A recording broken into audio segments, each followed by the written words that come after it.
Êtes-vous intéressé par le prophétique? Ça peut être dangereux. Quand vous rentrez chez vous, dans votre assemblée,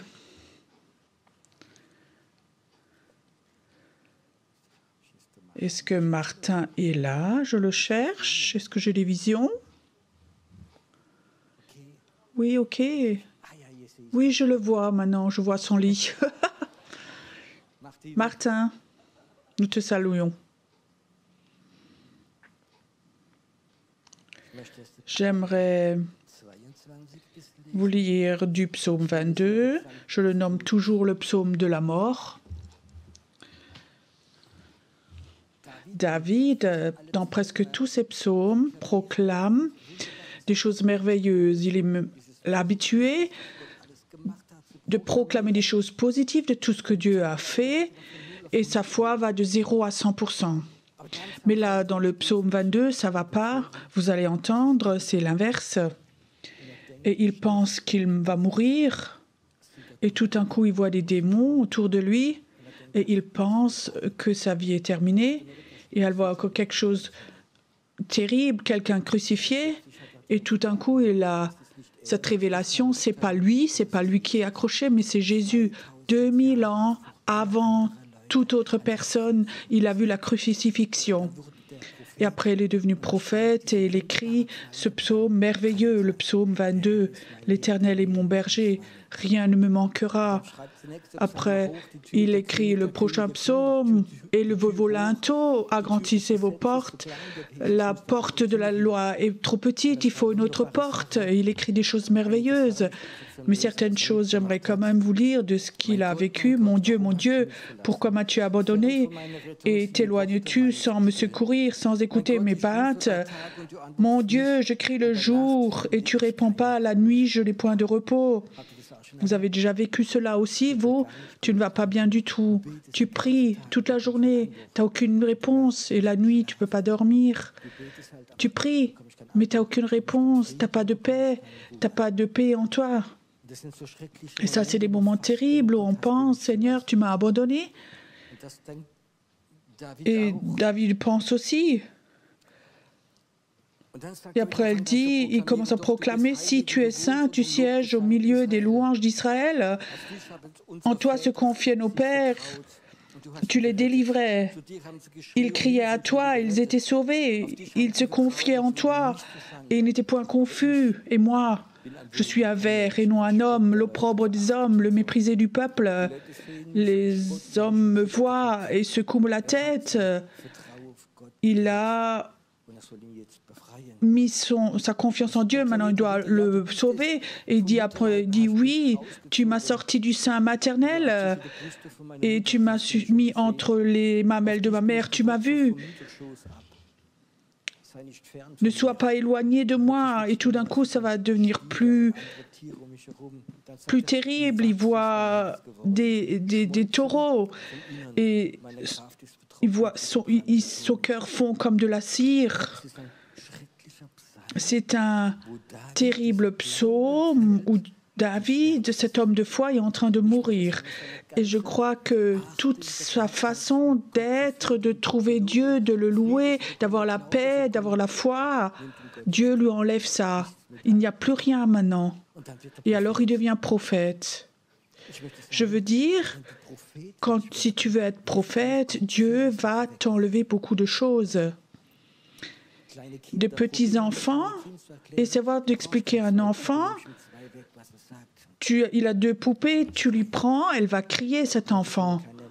Mais nous ne sommes pas des enfants, on est des enfants adultes dans l'esprit. Il faut que tu saches, si Dieu te cherche pour être prophétique ou être un prophète, alors il va commencer à t'enlever des choses. Et ça fait mal. C'est un sentiment terrible d'avoir quelque chose. Avec ça, maintenant, je vais y arriver. Je connaissais un frère, Anne-Rose et Christiane, ils le connaissaient, d'Autriche. C'était comme ça un homme de foi, un prédicateur. Et c'est toujours cette parole de foi, cette proclamation. Il n'était jamais malade. Tout le monde devenait malade, pas lui. Il avait cette foi pour aller contre la maladie. Il avait cette foi et il n'était jamais malade. Et parfois, quand on a cette foi, parfois on peut devenir sans amour envers les autres qui sont malades. Vous avez déjà vécu ça? Tu vas tellement mal, il y a quelqu'un qui vient. Oh, tu n'as pas assez de foi, il faut juste prier. Merci pour ta consolation.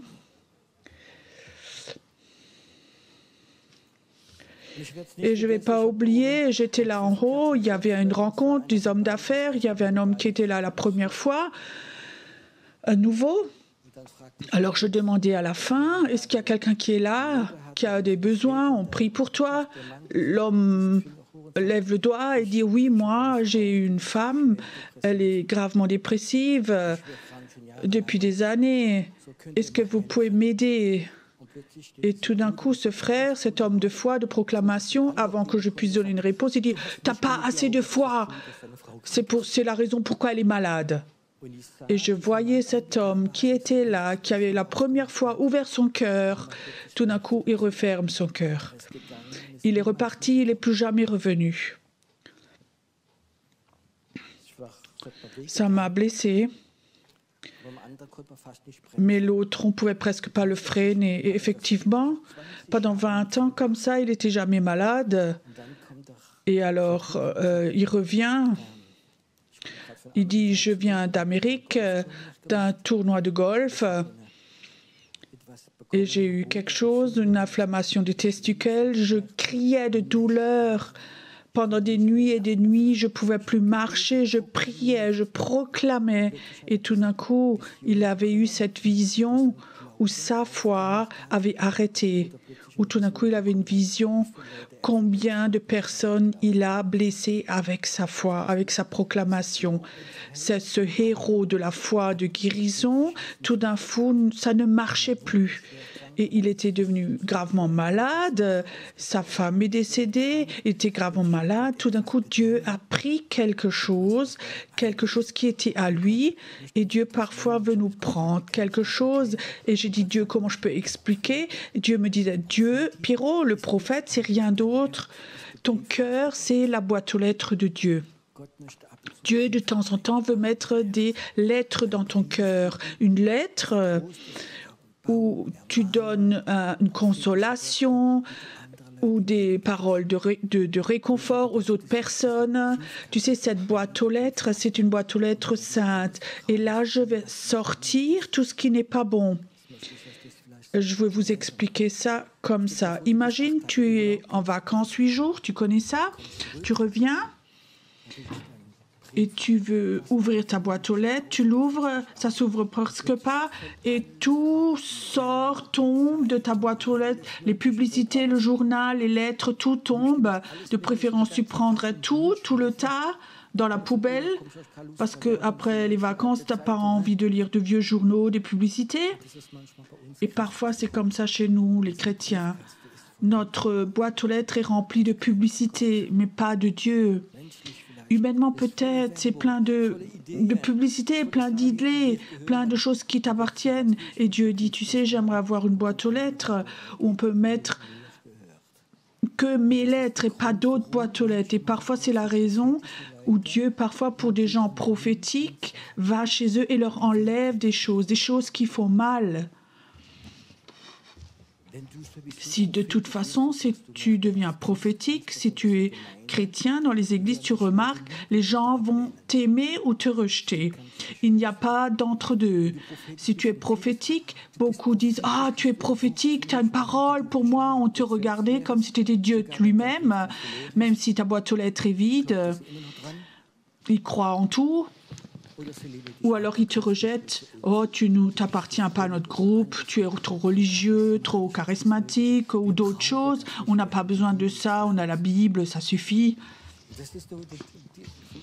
Et ça, c'est le job du prophète. Tu as une boîte aux lettres et Dieu voudrait tout ce qui rentre là-dedans, tout ce qui gênerait, l'enlever. C'est possible que si tu deviens prophétique, que ta meilleur ami, ton meilleur ami, aussi chrétien, tout d'un coup te lâche, te quitte et te critique. Tu ne leur as rien fait. Tout d'un coup, il a mal compris quelque chose, il voit des choses tout d'un coup en toi, il te critique et il te quitte, il se sépare. Tu sais, c'est pas Satan, c'est Dieu qui a fait ça. Dieu peut t'enlever des choses. Il a enlevé des choses à David où il croyait. Il disait, comme ça, je peux construire ma foi. Et comme ça, il veut t'amener à un point où ta boîte aux lettres est toute vide, où il y a de la place pour les lettres de Dieu, où il n'y a plus de soutien, où on ferme la boîte aux lettres. Quand j'étais jeune dans le ministère, il y avait un problème théologique que j'ai rencontré dans mon église et c'était le problème de la délivrance. Donc je faisais beaucoup de délivrance, c'était mon premier ministère, les gens venaient de partout, ils crachaient, vomissaient, ils étaient rentrés chez eux, ils revenaient aussi de la majorité du temps et on était comme ça l'assemblée de la délivrance. Et alors j'avais un groupe comme ça, ils étaient tous spécialisés dans le domaine, on faisait de la délivrance. Bien sûr, il y avait d'autres personnes, ils étaient contre. Ils ont appelé même d'autres pasteurs que c'est pas en ordre la taube. Alors je savais pas qu'est-ce qui est juste, qu'est-ce qui est pas juste. J'ai fait quelque chose en tant que jeune pasteur. J'ai pris les trois plus grands ou ceux qu'on connaît le plus en Allemagne. Je les ai appelés. Je voulais savoir qu'est-ce qui est juste, qu'est-ce qui est faux. Et quand je me disais, les trois big boss d'Allemagne doivent savoir. Mais les trois, ils avaient chacun une autre opinion.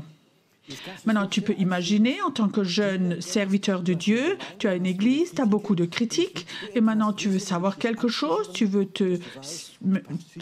être sûr, et tu dis, oui, ces trois, ils sont très charismatiques, ils doivent savoir, ils peuvent m'aider, ils doivent avoir la même opinion. Non, toutes les trois, ils avaient une autre opinion. Et alors, j'étais là, avec tout ça. Tu comprends? Mes connexions que j'avais, tout d'un coup, coupées. Et Dieu dit, oui, c'est moi qui ai coupé ça. Je veux que tu apprennes à me faire confiance à moi. Je veux que tu apprennes à ne pas être dépendant d'autres personnes. Je veux que tu apprennes à être dépendant de moi. Parfois, nous avons tendance, quand nous avons un problème, on a toujours besoin de quelqu'un pour régler nos problèmes. Dans l'église, un pasteur, une personne, une prophète, ça c'est celui qui règle mes problèmes. Et quand il règle ton problème, oui, maintenant je peux continuer, j'ai quelqu'un qui me soutient, qui m'aide. Mais Dieu va aussi te séparer de ces personnes-là. Tout d'un coup, tu remarques que cette personne n'a plus de ciseaux pour te couper de tes problèmes. Qu'est-ce que tu fais alors? Alors tu apprends de nouveau à aller chez Dieu seul. Et je peux te dire, 3 jours, je m'étais retirée. Je voyais comme Dieu me disait, je vais te faire t'enseigner au travers de la parole, te dire ce qui est juste, ce qui est faux, je t'enseigne. Et je pense que c'est juste que c'est Dieu te l'enlève, ce qui te donne la sécurité, ce qui t'aide, où Dieu dit c'est le temps où je vais couper, où tu es tout seul, où tu apprends d'être tout seul et ta boîte aux lettres n'est que là pour Dieu, que Dieu met ses lettres dedans. Il y a des personnes, ils sont dépendants des prophètes. Ils vont de prophète en prophète pour avoir une confirmation qui est depuis longtemps Dieu avait mis dans ton cœur, mais tu ne le trouves plus parce qu'il y a trop de publicité de vieux journaux dans ton cœur. Et je crois que comme ça, il y a des temps où Dieu dit, j'aimerais t'enlever des choses, te faire sortir des choses. Et ça, c'est un sentiment terrible quand tu penses, ça, j'ai réussi, cette faute, je ne vais plus la faire. Vous connaissez ça? Oh, j'ai entendu une super prédication. Quelqu'un a prêché tellement merveilleusement, ne pas parler négativement, et tu es à la maison, je te promets, je ne vais plus parler négativement, j'ai abandonné, je te promets de tout mon cœur. Une demi-heure plus tard, je me surprends moi-même de nouveau. Vous comprenez? Vous connaissez? Et alors, il y a comme ça des moments où tu penses que tu as réussi, et tout d'un coup, Dieu veut te l'enlever de nouveau, pour que tu sois dépendant de lui. Si tu as une boîte aux lettres dans ton cœur, Dieu va mettre des choses dedans. Il veut enlever des choses qui peuvent gêner. Si tu as besoin d'attention de personne, de la reconnaissance de personne, ça te donne de la sécurité, ça te donne la foi. Quand tu donnes aux gens quelque chose et les gens disent Alléluia. C'est terrible quand quelqu'un ne dit rien du tout. Je me rappelle encore, j'étais à une conférence, c'était quelque part au lac de Constance. Le leader avait dit, les gens prophétiques doivent se lever, on va prier. Et alors je vois un couple. Dieu m'a dit, prophétise sur eux, ils vont avoir un enfant. Et c'était juste, ils attendaient depuis longtemps un enfant, ce couple, et moi, dans ma foi, je vais vers ces gens et je dis, j'aimerais prophétiser sur vous. Ce que Dieu m'a montré, j'ai le droit. Ils disent oui. Je mets ma main comme ça sur l'épaule. Il m'enlève la main. Il dit, ça, je ne veux pas la voir. Je dis, pourquoi? Mais des démons peuvent sauter sur moi.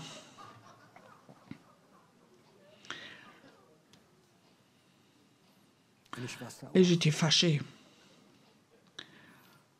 Je pensais, est-ce qu'il a lu le livre de Rebecca Brown? OK. S'ils ne veulent pas, c'est OK. Bah, je suis partie. Et le Seigneur dit, pourquoi tu t'en vas? Retourne-y. Tu peux donc aussi prophétiser sans imposer ta main.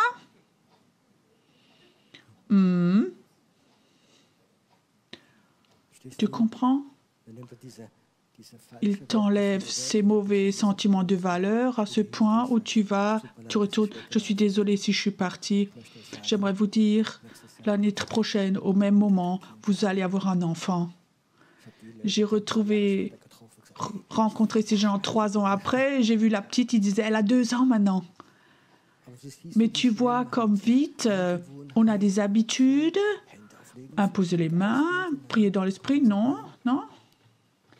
Je t'enlève ça. Tu n'as pas besoin d'avoir de la reconnaissance. Parfois, il y a des personnes, quand tu pries pour elles, alors elles pleurent, elles tremblent.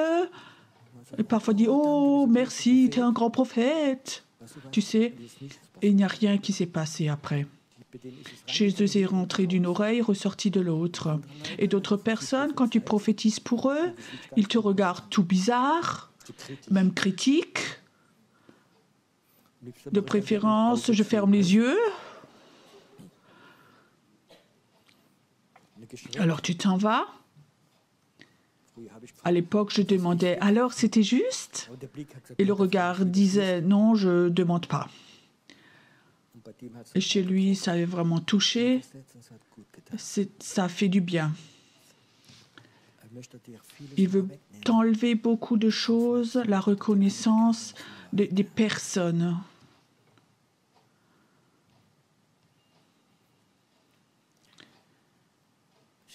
J'ai vécu des choses. Je vous raconte encore une histoire. On était à Sandhausen. C'était au début, on était dans l'esprit. Il y a quelqu'un qui était là, un chrétien évangélique, très sec, anticharismatique même. Et il supportait juste encore le culte. Et je ne sais pas pourquoi. Je dis, la prochaine chant, on le chante encore en langue, dans l'esprit. Et alors il se lève, il claque la porte et il a grondé dans le couloir et il est parti. Ce type m'avait marqué parce qu'il était un peu bizarre.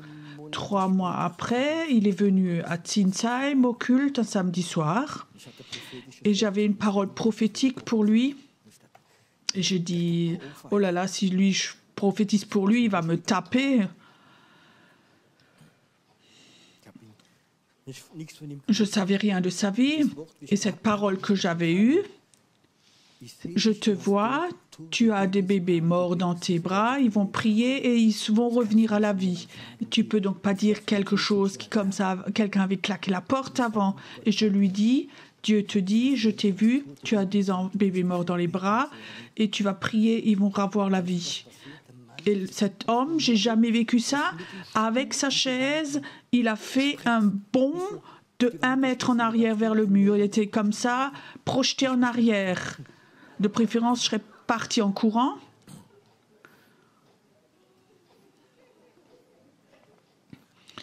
Je pensais que c'est peut-être la punition de Dieu parce qu'il n'était pas charismatique, je ne sais pas. Mais en bas, ma voiture, donc il m'a attrapé. Et alors, il me raconte sa vie. C'était un criminel dépendant de la drogue. Et c'était un maître de karaté. Et il travaille à la morgue. Et il me raconte, il s'est converti. Et souvent, il avait aussi des bébés morts dans les bras. Et il a prié, et il a prié, il a pleuré. Et quand tu as un bébé mort comme ça de 6 mois dans les bras, il était là et il priait. Et il disait, Dieu, regarde donc ces bébés, je ne supporte pas. Et cette prophétie, dans le réveil, il va réveiller des bébés. La puissance de Dieu l'a projeté 1 mètre au mur. Mais la première réaction était, et j'espère qu'il ne reviendra jamais à l'église. Mais Dieu, parfois, doit nous enlever comme ça, nos opinions, il doit nous enlever les choses. À cause de cela, j'ai appris, ne regarde pas aux réactions des personnes. Et je ne me laisse pas impressionner quand quelqu'un crie, un pleure, un se secoue, et l'autre te regarde bizarre, l'autre te trouve bizarre. Tu es la boîte aux lettres de Dieu. Et tu prends cette lettre et tu le donnes aux personnes. Tu comprends? Dans l'Ancien Testament, il y a beaucoup de prophètes qui ont payé leur vie avec ça. Tu comprends? Il y a des rois, ils sont allés chez le roi et ils ont dit, tu lui coupes la tête. Et je crois que c'est quelque chose que Dieu veut nous enlever. Que pensent les autres de moi? Est-ce que tu as de l'attention? Est-ce que tu as besoin de cela? Dieu nous enlève une chose après l'autre jusqu'à ce que notre boîte aux lettres n'est que encore là pour lui. Et tu ne dois pas prophétiser, faire ton ministère. S'il y en a beaucoup contre ou pas beaucoup, c'est pas important. Et Dieu te laisse souvent rentrer dans ce genre de choses où il teste est-ce que tu es prêt dans toutes les situations. Les lettres que tu reçois de Dieu, de les transmettre, de les donner. La première fois que je t'ai invité en Suisse pour prêcher, le pasteur ne m'avait que connu de bouche à oreille, il m'a invité et c'était un pasteur très connu en Suisse, il avait une grande école biblique en Suisse et beaucoup de choses.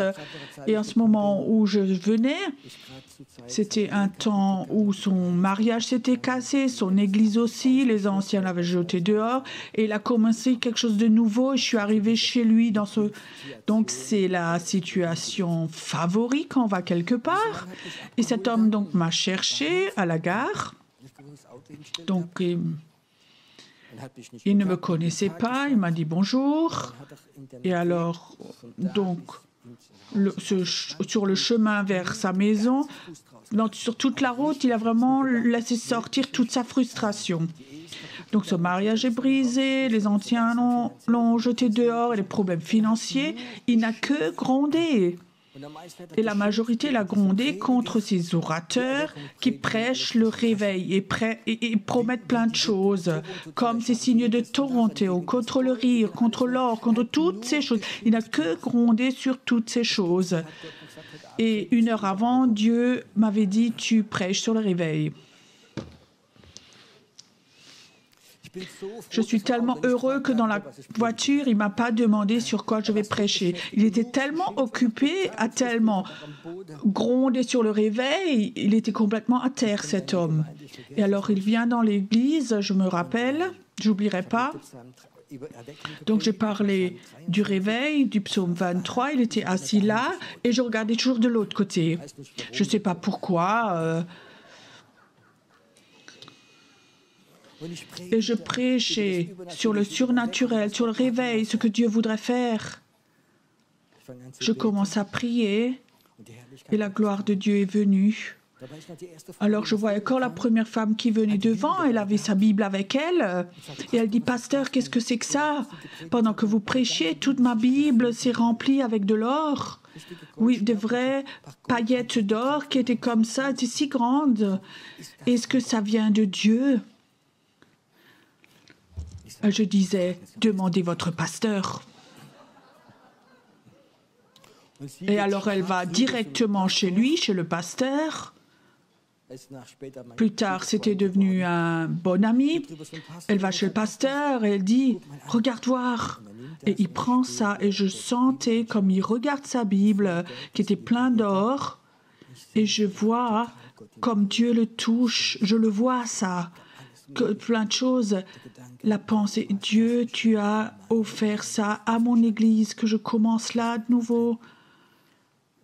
Je regardais toujours encore vers lui et il dit à cette femme, oui, ça vient de Dieu. Et elle dit, merci pasteur, j'ai pas d'église, je viens chez toi dans ton église. Dieu nous laisse parfois rentrer dans des situations où il t'enlève tout ce qui nous donne la sécurité pour éprouver. Est-ce que tu es prêt que ces lettres qu'il met en toi, à les donner, à transmettre les messages? Est-ce que tu es prêt à donner? Si Dieu t'enlève tout, s'il t'enlevait tout, plus rien ne peut t'influencer, plus Dieu peut mettre en toi, plus il me mettre en toi. La question est-ce que nous sommes prêts à nous laisser enlever quelque chose? Ou est-ce que nous crions comme des petits enfants et courons chez le prophète, chez le pasteur, chez plein de personnes? Je suis blessé, je suis rejeté. J'aime tellement le pasteur Peter Schmidt. Maintenant, il y a un an, il est allé chez le Seigneur, à 95 ans. Ce n'était pas un diplomate, c'était un agriculteur de profession. Il est devenu pasteur. Alors il y a une femme avant le culte qui lui téléphone. Pasteur Peter Schmidt, je suis complètement bouleversée et blessée. J'ai dit mais qu'est-ce qu'il y a, sœur? Qu'est-ce qui s'est passé? Tu peux imaginer la femme du 4e étage en haut. Elle a crié à moi 3 étages plus bas. Toi, cochonne. Tu sais ce qu'il a donné comme réponse? Qu'est-ce que tu avais donc dit avant cela?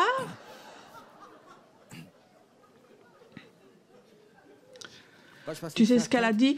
Mais j'étais nerveuse, tu sais. Il y a des gens, ils se défendent quand on leur enlève quelque chose. J'ai vécu comme des pasteurs m'ont raconté. Ils ont remarqué que leur leader de louange, quelque chose n'allait plus. Il est au bout du rouleau, il est consumé. Quand il a dit ça de Dieu et que tu lui dis ce serait bien que prenne un mois pour te reposer. Et il me disait, j'ai pas osé parce qu'il était très aimé. Si j'avais dit ça, sans doute il serait parti et après j'aurais plus de leader de louange. Cette peur de l'humain. Et je crois qu'il faut que nous apprenions dans notre boîte aux lettres à dire Seigneur, je te donne ma boîte aux lettres là. Tu as le droit de mettre des lettres dedans et je vais les transmettre.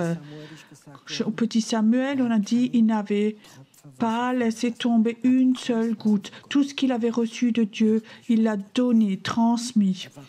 Il était aussi dans une situation en tant qu'enfant abandonné par les enfants. Il a vécu avec les prêtres, avec les temples dans le péché.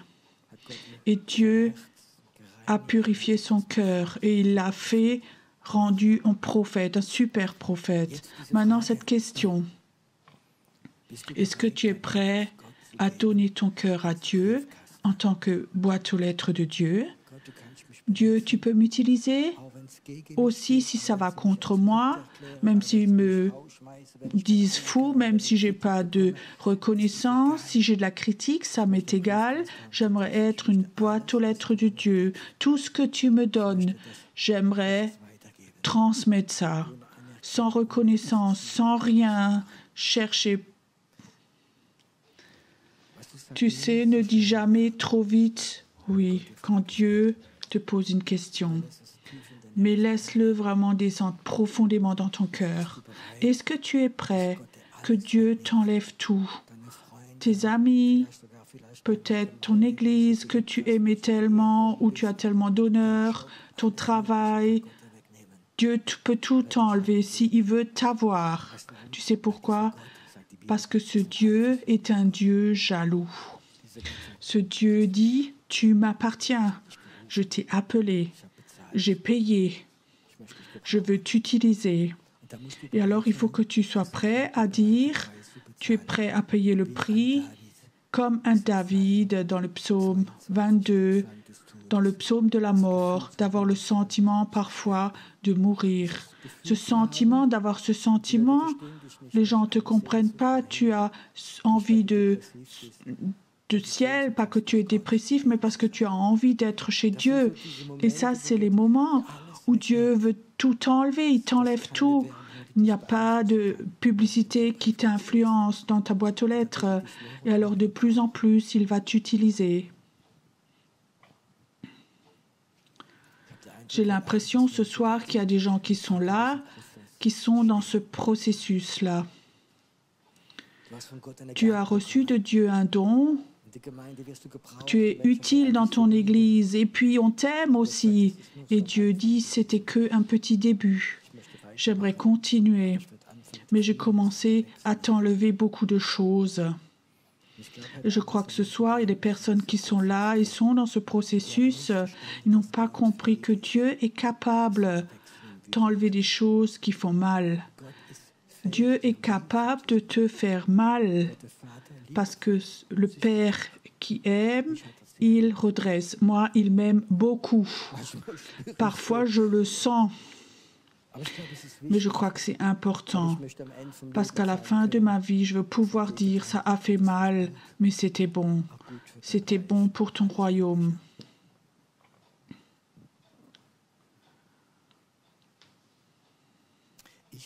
Moi, je ne peux pas appeler les personnes. Je ne peux pas appeler les personnes au prophétique, mais je sais que Dieu le fait.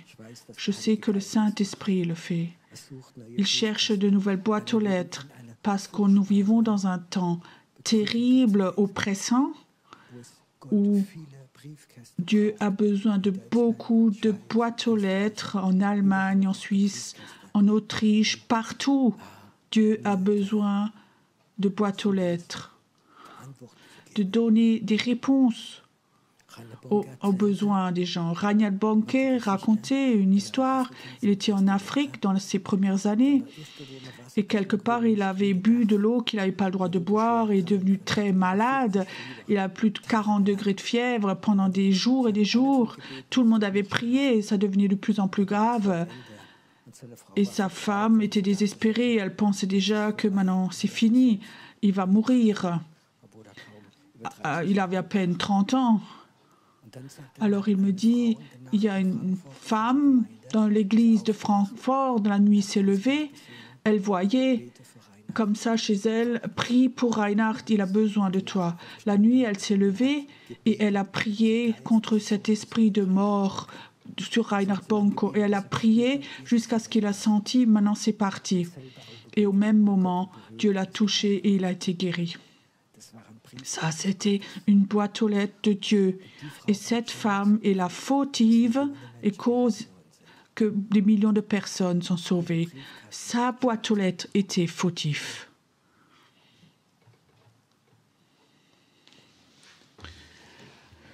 Il ne faut pas que tu sois doué. Tu n'as pas besoin de parler 5 langues, d'avoir un titre de docteur. Il faut que tu donnes ton cœur à Dieu quand il t'appelle, quand tu le sens. Dieu, tu m'appelles, tu appelles mon cœur et tu veux mettre tes messages dedans. J'aimerais ce soir qu'on ait un moment encore où nous restons dans la présence de Dieu.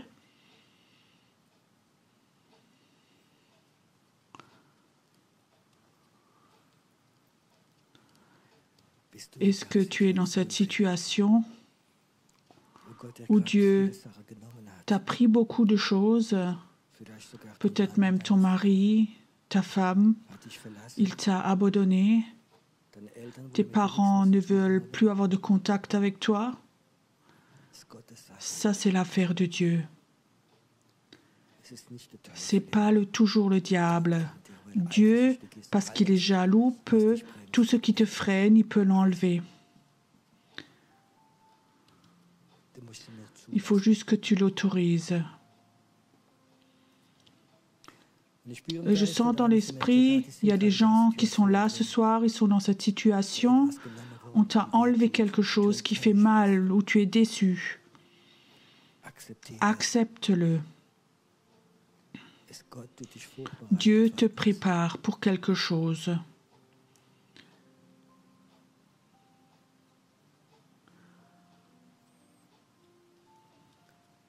Ce soir, la main de Dieu peut venir sur toi.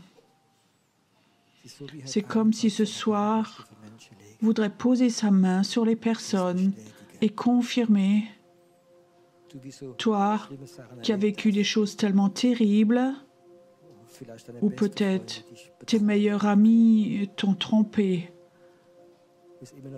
C'est toujours encore en toi cette question, Dieu, pourquoi? Et Dieu dit, ce soir, j'aimerais poser ma main sur toi parce que tu m'appartiens, parce que tu m'appartiens.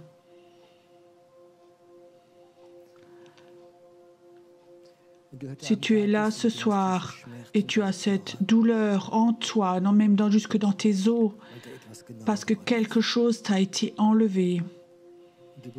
Et ce soir, tu as comme ça cette reconnaissance. Tu dis, c'est Dieu qui a autorisé ça pour avoir ma boîte aux lettres, pour la purifier. Et tu sens comme Dieu maintenant pose sa main sur toi. Tu sens comme la main de Dieu vient sur toi maintenant. Alors viens devant et agenouille-toi et sacrifie ta boîte aux lettres. Donne ta boîte aux lettres à Dieu. Et cet esprit prophétique va la prendre. N'attends pas que quelqu'un d'autre vienne. Quand la main de Dieu est sur toi ce soir, quand la douleur parfois est tellement grande et la main de Dieu vient, alors cette douleur est parfois anesthésiée. C'est enlevé.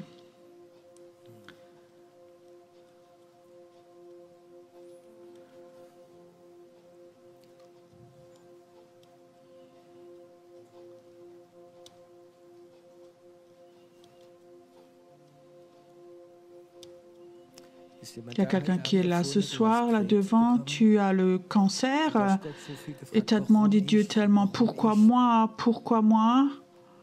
Pourquoi moi?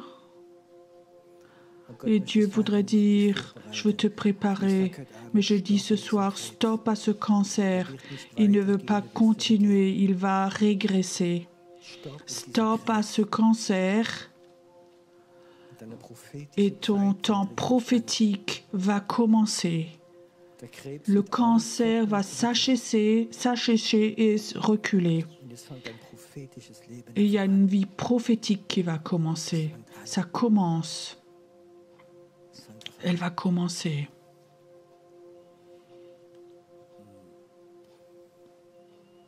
Je vois comme Dieu pose sa main sur les personnes. Tu sens ça devient de plus en plus fort. la pression que tu avais, tu es fautif toi-même de ta situation où tu cherchais ce que tu avais fait de mal. Cette pression s'enlève. Dieu dit tout est OK. Je voulais juste enlever la publicité qui est dans ton cœur. Maintenant, ça s'enlève. Ça s'enlève. Tu n'es pas fautif pour ton divorce. Arrête de réfléchir à cela. C'est fini. Je t'appelle à avoir un cœur prophétique maintenant. Maintenant.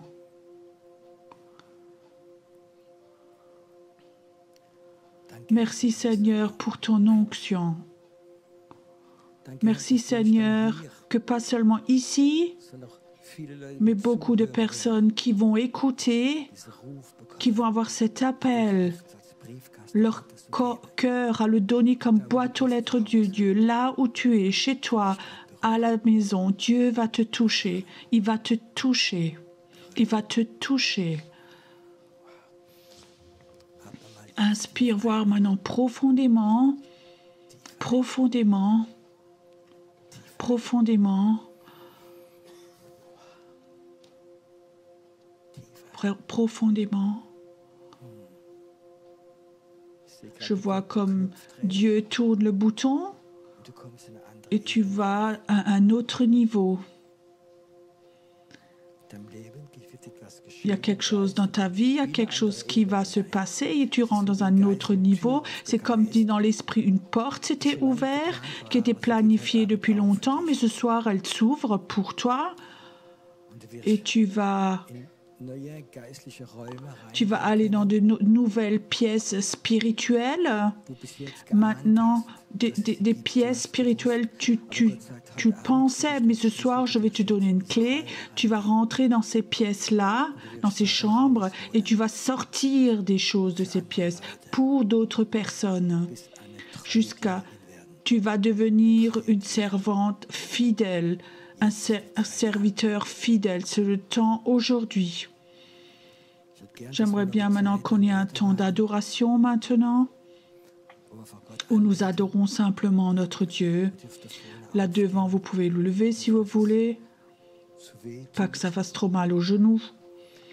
Vous avez le droit d'adorer. Et nous allons encore avoir un temps d'adoration. Alors il y a encore quelque chose. Il y a une surprise après. Il y a une prière de nuit. Ce n'est pas le temps de dormir, c'est le temps où Dieu voudrait parler. Pour certains, c'est la nuit de prière. Si certains sont là, qui demain travaillent, sont fatigués, tu peux rentrer chez toi, dormir. Mais si tu es là et tu dis, je vais ce soir encore avoir un temps de prière, Anne-Rose et Christiane vont diriger cela, reste ici. Tu vas vraiment recevoir cet esprit de prière au nom de Jésus.